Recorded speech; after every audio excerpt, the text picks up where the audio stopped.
What's going on, you lot? Middi here. Guys, there's going to be quite a lot of things to actually discuss with the update that's going to be coming out tomorrow. We're going to see the release of Maria. That's going to be the new victim. We're going to get Hans into the game, which is going to be the new family member. There's a load of changes with the skill tree. There's going to be a massive rework with this. I think we've all been kind of waiting for this. But we're going to talk about Maria is going to be the first thing. Now, I think there was a lot of discussion about her, how no one thought she was going to be making a return into the game. She was never going to be a playable character. But here she is. Deep within the bowels of the Slaughters family's property, Maria was alive and fighting like hell for her survival. She began to realize that something strange was happening. She was being kept alive because of Grandpa. His affinity towards her was perhaps some sort of past connection. All she knows is that she has to use this vulnerability against Grandpa to escape this nightmarish hell she's been living and escape for good. So a little bit of context with her ability, saying Maria's star sign ability is called Sweet Talk. She causes Grandpa's sonar ability to highlight family members instead of the victims to gain an advantage of them. This reverses Grandpa's sonar ability to allow for more of a strategic play. Maria's Sweet Talk can be modified through her ability skill tree, such as having Grandpa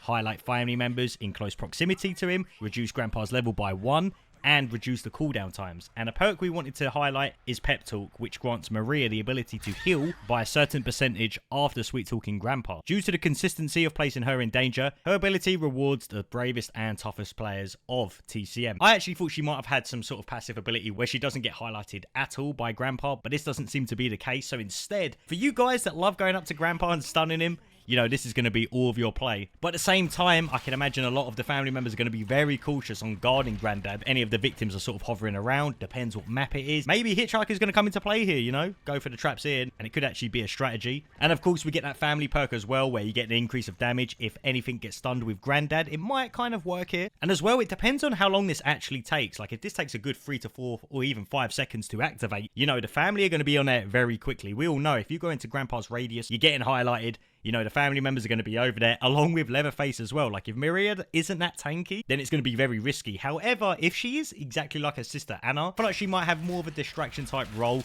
So I'm hoping she's going to have quite naturally high toughness. And, you know, you're going to be able to get away with this stuff. You're basically using Grandpa to your advantage here. You're going to be able to see family members, depending on what her ability skill tree looks like. I think it's going to be really good. Especially if the family are already distracted on someone else, you know. Depending on what map it is and how far away everyone is. Let's say if we got Nancy's house, for example. The family might be chasing someone around, you know, Battery area. And then you get more of an opportunity to do this. This is really unique, though. This is the first time we're seeing, like, a victim that can actually interact with Grandpa a lot more, which I find is really cool. And it's going to be a huge benefit to the team. I mean, think about it with Virginia as well. She's got a lot of abilities that reduce, like, the blood vols to 0.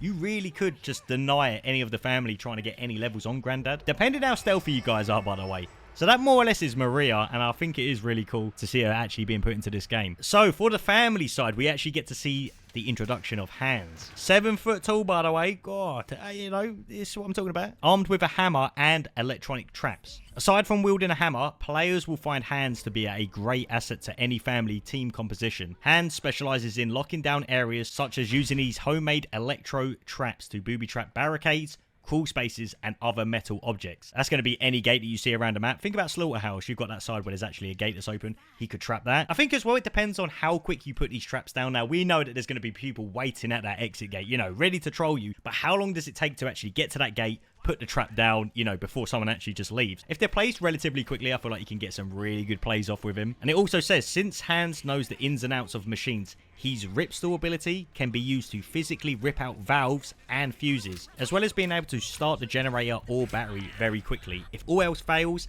Hans can use his body to take on a defensive stance. Anyone silly enough to approach him runs the risk of being knocked down by a well-timed barge. So we obviously know this is going to work with Leland's ability, but if he goes into more of a defensive stance, I'm not sure if that's like a passive ability or if you're going to have to activate something. So if you have to activate this, most players are probably going to try and bait it out, you know. If he kind of just stands still and he looks like he's ready to take Sank on, I can imagine there's going to be Leland players out there like trying to bait this out, you know, running up to him, pretending like they're going to do it. And then if he goes into a defensive stance, most spot players are just not going to barge him at all. Although if this is completely passive and he does no sort of defensive stance, this is huge. No victim is going to want to go near you. But does this count for close encounters? I'm interested to know more about it, really. But the ripstall ability, I mean, if it's relatively quick and you're able just to go up to the fuse, pull it out, you know, really no one's ever going to be able to do the fuse. But then this is going to be put on a cooldown. And depending on how long the cooldown is, it basically denies one exit at least. He's going to be the ultimate counter to the victims that keep trolling at exit gates now. I'm really interested to see the perks, man. Like, this is going to be so unique to the game. It's going to change it up a little bit. And the Leland mains, I mean, yeah, you got to watch out now. You know, this is going to be happening. So Hans and Maria, they're going to be out tomorrow. So I am really looking forward to it. I'm going to cover as much content as I can on this. And I want you guys to let me know what you think about the Maria and the Hans ability. Like, are you ready for this? For the killers and for the victims? Let me know. The last thing to be talking about is going to be the random nodes and the perk rearranging. And it says, firstly, we are removing random nodes entirely from every playable character's skill trees.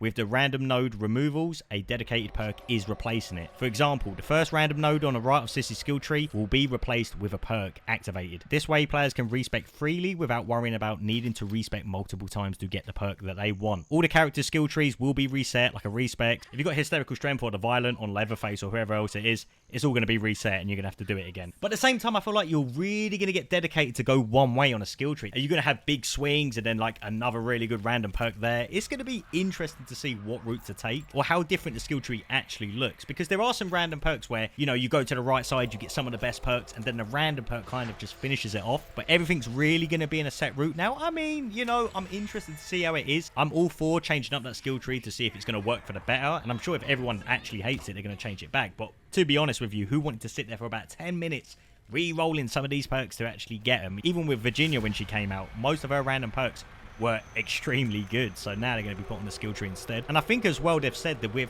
Sissy, she's actually going to get slippery now, so if she goes through the gaps, she's going to be more viable. She can keep up with the chase and get a little bit of move speed. I think that's a really good perk to put on her. And Sonny gets a huge buff. I think we've been waiting to see it. He's going to get no sell, fast hands, and extra drip. Fast hands alone is going to be extremely good on him. I actually think he's going to be really meta. You're going to be able to play it more stealthy when the killers aren't around. It's like the perfect perk to actually have on him. And Leland also gets extra drip. I'm curious if they've done things with like Leatherface's skill tree where they've kind of changed the perks where they originally was. Like, you know, big swings is on the left side. Maybe they're going to change it, put it somewhere else to fit in with this sort of random node change. I actually don't know, but it's going to be exciting to see. A big change to this game. That more or less is everything to cover with this game. I'm going to be covering all of this tomorrow. I'm going to be doing Hans gameplay, Maria gameplay. We're going to be catching people at the exit gates, I'd like to hope, and we get the skill tree rework. So there's going to be a lot of changes within the builds, actually. So I'm going to have to go through a few and actually see what's going on. But more or less, that is all of the stuff that's going to be coming out on June 11th tomorrow.